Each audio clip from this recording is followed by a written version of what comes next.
Peter, the head of the NSA is challenging a report that the government is tapping into Google and Yahoo's data through a backdoor. What is the latest?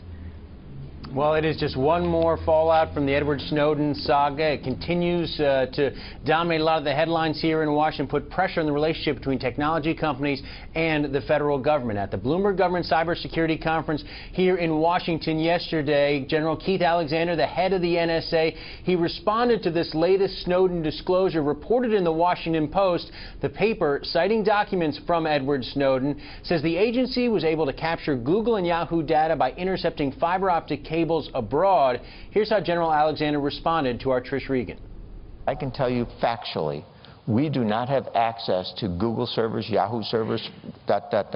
We go through a court order. We issue that court order to them through the FBI. And it's not millions, it's thousands of those that are done. And it's almost all against terrorism and other things like that. It has nothing to do with U.S. persons.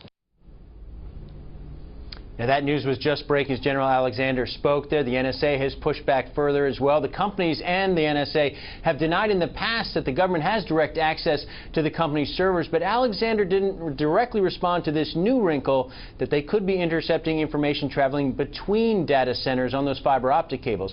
This is a very big deal to these technology companies because they're already under intense pressure to show customers at home and abroad that they aren't necessarily turning over information to the government without being forced to do so under court order. Yahoo spokeswoman Sarah Marin responding that, quote, is in an email statement to us, strict controls in place to protect the security of our data centers, and we have not given access to our data centers to the NSA or to any other government agency.